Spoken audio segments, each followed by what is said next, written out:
Hey everybody! Welcome to a new segment called Caitlin Talks About Movies. This segment might become a permanent thing, might be more of a sporadic happening on this channel.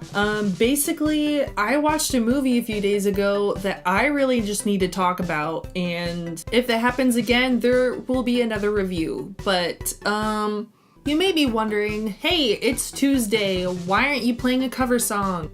Things are changing a little bit. I will still be making cover song videos, just not as frequently because I can talk. Not as frequently because I was starting to feel like I was rushing the process of practicing the song and posting it just so that I had a song to post on Tuesdays. I want to be totally happy with and proud of the music content that I'm posting because I hold myself to a higher standard with those type of things. I actually go into a little bit more detail in my video that's going up on Thursday. Today, I wanted to make a quick video talking about a movie that just messed with my brain and I just need to talk about it. So a few days ago, I watched The Shining for the first time ever. First of all, what? Disclaimer, I'm about to just give away every spoiler of the movie, so if you happen to have The Shining in your Netflix queue list, maybe go watch the movie first and then come back, or if you have no intention of watching it, you can still hear this because, I think I have one of the more unpopular opinions of this movie. So the movie starts, Jack is basically having this casual interview to become new hotel manager for this huge resort hotel place up in the mountains in Colorado. So he gets the job, him and his wife Wendy and his son Danny. When they first get there, the owner is showing them around and there's a few random people there, some other workers. Danny meets this dude. There's a moment where this guy Dick talks to Danny with his brain and he's like, hey Danny, you wanna go get some ice cream? But it's only with his brain and you're just like, well, okay, that was weird. They go get some ice cream and then Dick's talking to Danny and he's like, hey, so you got this special ability that nobody knows about. It's not just telepathy, they can talk to each other, but they also see things. Dick tells him that him and his mom call this ability The Shining. Movie title. All the other workers and everyone else leaves. It's literally just Jack, Wendy, and Danny in this whole resort hotel by themselves. Oh, I missed a really important part. When Jack's interviewing for the job, the owner casually tells him oh, the last guy that stayed over and worked this season at the hotel, he went crazy and killed his 2 daughters and his wife. But if you think you'll be okay, then you can have the job. Fast forward back to where I was. Jack is slowly kind of starting to lose it, but it's just I felt like they were kind of forcing it because it's you knew that this guy was gonna go crazy because that's the premise of the story. But in the movie, you start seeing it happen and it's this tension between him and Wendy. But to me, it just felt kind of forced. There wasn't much context for why it started happening. Danny has this one moment that's pretty freaky where he's riding his little trike around the hotel, which he does for half the movie. He gets to those hotel where those 2 ghost girls show up and they're like, come play with us, Danny. He's just sitting there staring at him oh, wow. And then it starts flashing to the scene of when they had just been killed, laying in the hotel hallway dead, back to them just standing there he's flashing back and forth. Little Danny's sitting there in his trike and he's just ah. So Danny previously told this Dick guy that he heard something about this room 237. Dick was like, don't go in that room. Whatever you do, don't go in that room. One big thing I left out. Danny has an imaginary friend that's his finger. He says there's a little boy in his mouth that hides in his stomach named Tony. Tony talks to Danny and tells him things. At one point, he passes the room and the door is open, and of course, little Danny goes in there. We don't see what happens, but it cuts to the scene. Wendy's going to talk to Jack at his table. He's just at a typewriter. Oh no! Oh my god. Wendy's in the kitchen and she hears Jack start to scream. He's asleep, he's having a nightmare. So she runs to the living room, wherever he's at. She wakes him up and he's like, oh my god, I was having this horrible nightmare that I was killing you and Danny. And she's just like, oh my gosh, wow, that's so awful. Then Danny just slowly walks in the room sucking his thumb and he's got like all this bruising on his neck. And Wendy runs over, she's like, oh my gosh, Danny, what happened? Shelley Duvall. She's something else in this movie.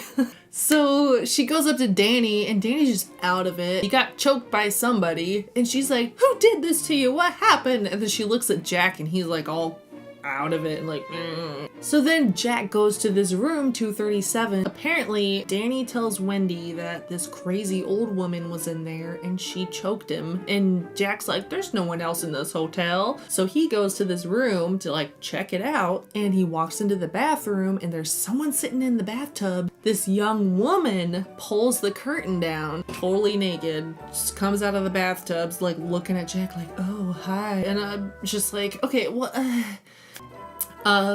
they start kissing and then he looks in the mirror right behind her and realizes, oh, I hate this part. It's actually this super old woman who is like kind of rotting because she's apparently been in this bathtub for like who knows how long, and then she starts laughing and chases him out of the room. Ugh.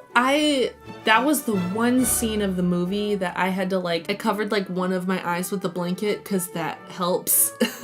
That's all we see of that room. There's no other explanation. It's like, was that old lady actually there? Like, does someone die in a bathtub and people just left her there? Like, we don't know. Goes back to Wendy to tell her like, oh, no one was there.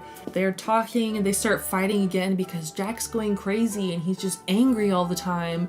I remember Wendy goes to his typewriter and finds out that he hasn't been writing a story at all, but he has just been writing the same line over and over that says, all work and no play makes Jack a dull boy. So she's like flipping through the pages like frantically like, oh my gosh, like he's going crazy. How we get into this next part, I'm having trouble remembering. She has a baseball bat.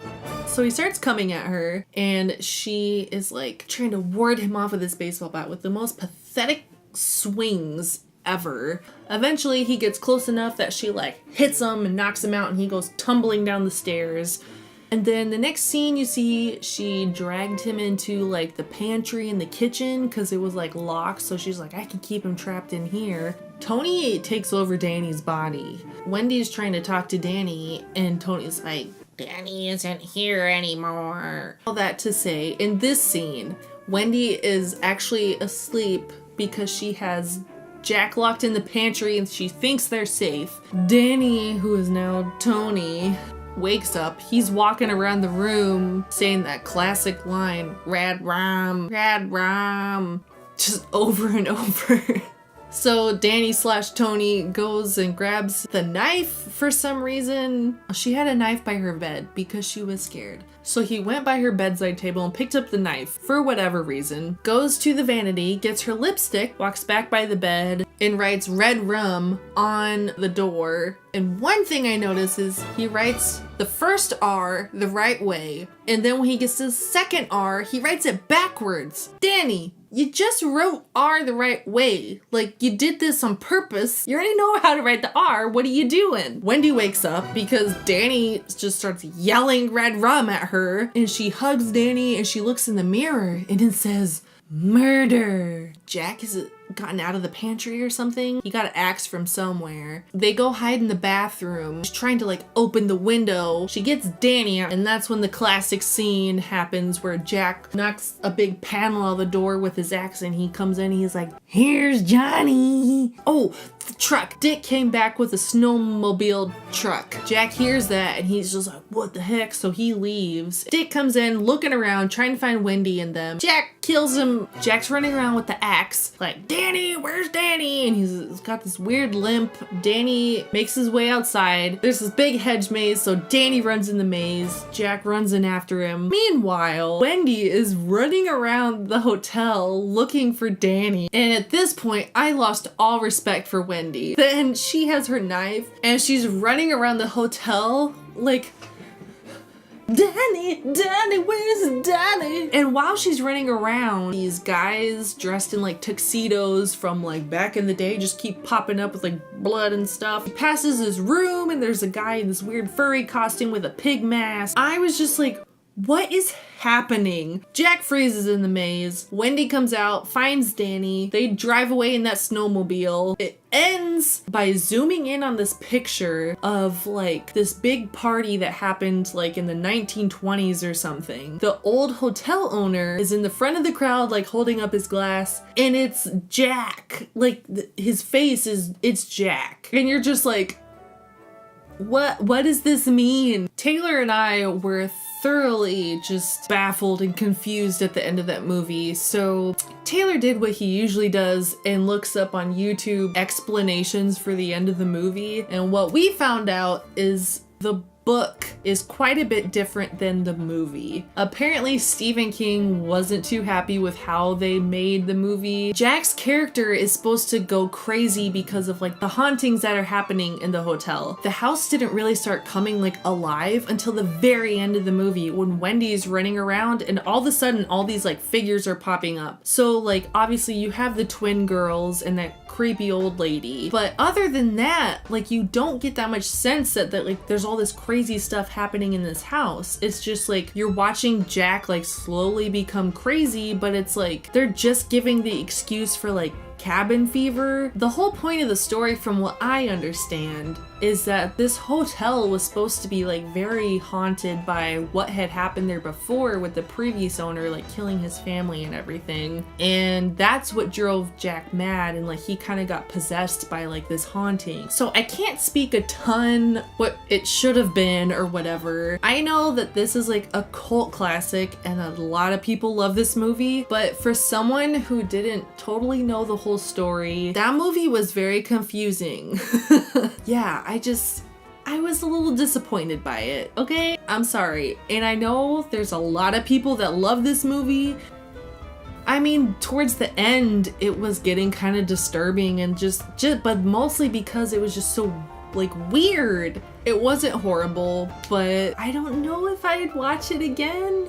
Maybe I'm missing something. If I am, please let me know. There's my review of The Shining. I really want to hear what you guys have to say about it, so please leave comments below or on my Facebook page or on Twitter, wherever. We need to talk about this. Feel free to check out the rest of my channel if you'd like. I post new videos every Tuesday and Thursday. Right now, it's kind of a mix of a lot of things. You can follow me on all social media at its_justcaitlin, or on Facebook is It's Just Caitlin. That's it for this first segment of Caitlin's Movie Review Corner.